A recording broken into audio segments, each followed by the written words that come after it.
What's up, YouTube? Avenger Duels again. I'm gonna make a second video here in the same day. This one's gonna be about a different topic. This one's gonna be about cards that are underrated. Episode 1, I guess. This is gonna be a different segment.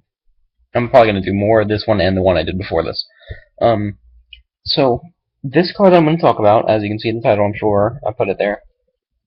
This card isn't really talked about.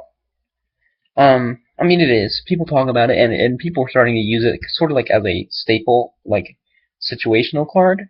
But I think they're looking at it wrong, maybe, because this card is so good. It's so good. It's so good. Okay, let me tell you guys, especially like if you're running a trap deck that runs level 4s or can go into level 4s, this card's you should run it. Period. It's that good. Because it just kills so many decks. Technically, yes, it's situational. If you're playing Dragon Ruler, it's not going to really do anything unless, well, that's not true. Is it? No, it won't hit them, except for Card Trooper. You can maybe do that.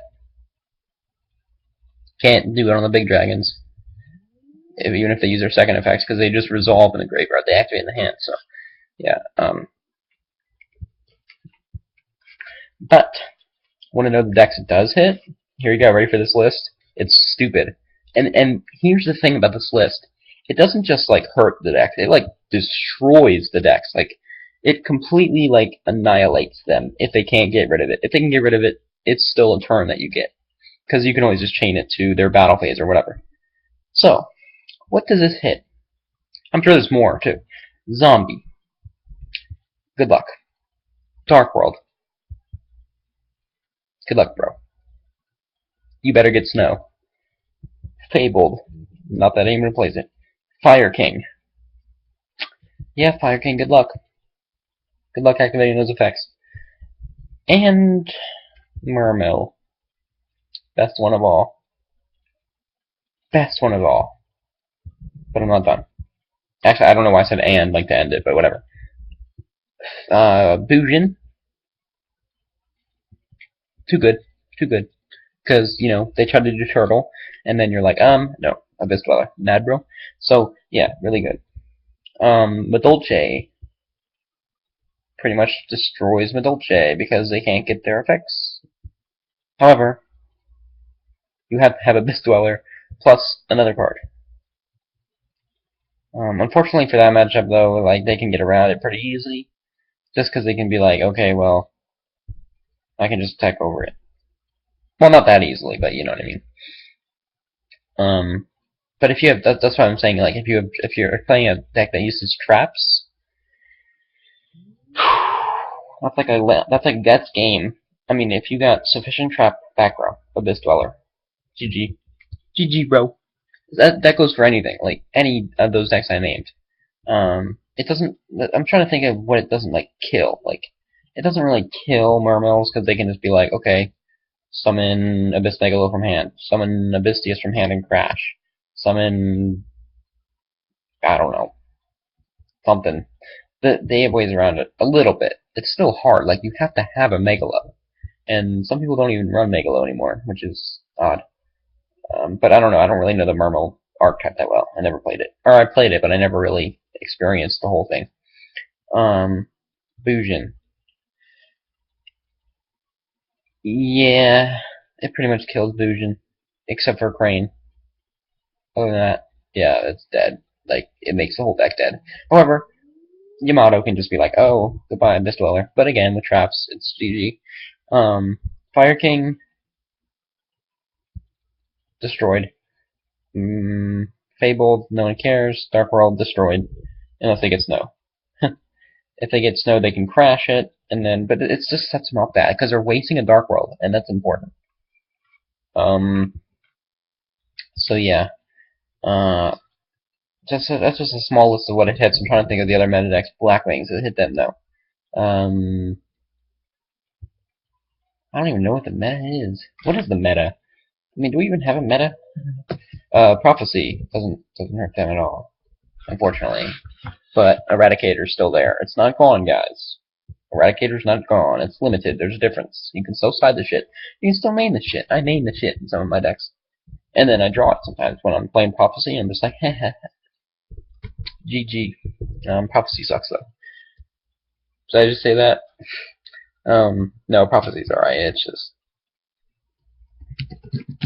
it's not that good anymore. I mean, Judgment was OP. So, in comparison, it's like nothing. I think that is really the meta, though.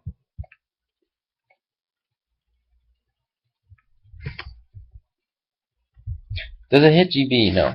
It doesn't hit GB.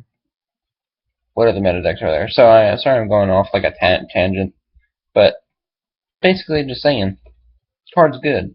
And I think people are underrating it, and I'm not saying that you should, like, put it in your extra deck if you don't have room for the shit, don't put it in there. But this might be one of those cards where you put it in your side deck. Like, it's one of those cards where you put an extra deck card in your side deck. You can do that, by the way, if you didn't know. So yeah, I actually might consider putting this in my side, like if I don't have room, because if I'm playing something like Muramel, Dolce, whatever, I can just slide it in and then be like, mad bro. So yeah, it's pretty nice, pretty nice. Epispell is a good card. It's a good general card for whatever you're playing. I'm sure there's plenty of other decks that I'm missing. I'm sure, but there's so many archetypes. So yeah, just keep that in mind that it kind of is a game killer. Like, if you get that shit off and they can't get around it, that's the main thing. Can they get around it easily by just some normal summoning and then attacking over? Because if they can, it's pretty useless. Oh, Evil Swarm. That's another one. Does it hit them? Evil Swarm. No. No. Fire Fist, no. I don't think so. Constellar. No. Yep, so, not actually that many things. I mean, it hits some stuff, but it doesn't hit, like, everything in the meta, but it's still, like, the decks I named, it just destroys them. So it's definitely a good choice, I think. And I think it's something that deserves more recognition. And I think people are playing it now because they're like, this is good against this. And then they stop. Like, it's good against Murmo. It's like, but it's actually more than that. Like, it's really good. So I suggest putting that in your extra. There's a reason it has 1700 attack. There's a reason Konami gave it low attack, because the effect is so good. But anyways, yeah, I just wanted to make this video and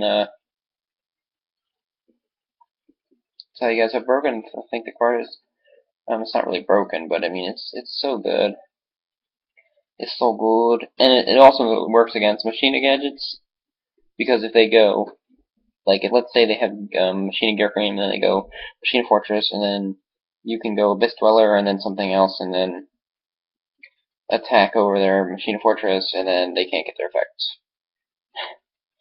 So yeah, that's kind of a little long ways around that, but I mean, you could do it.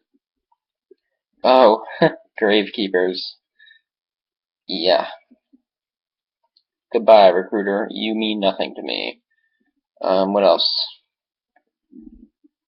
Hazy Flame. I don't know what they do. I mean, I don't know if they use the graveyard. I don't think they do. I could be wrong. Heretic. Oh, yeah, I would do it. I didn't even think about that. I would hurt him.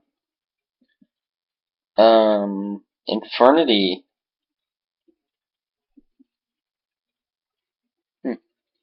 Interesting.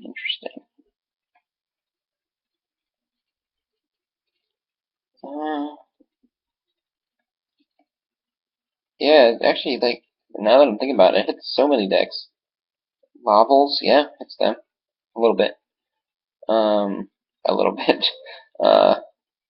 Too bad rekindling it doesn't, like, negate that. That'd be awesome.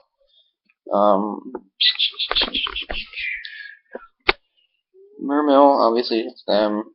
And I think that's it, though. I think that's all the decks it hits. Out of the archetype list I'm looking at. I think that's all it hits. Still, I guess it can hit Leg Pulsar and Chaos Dragons, but that's not really relevant.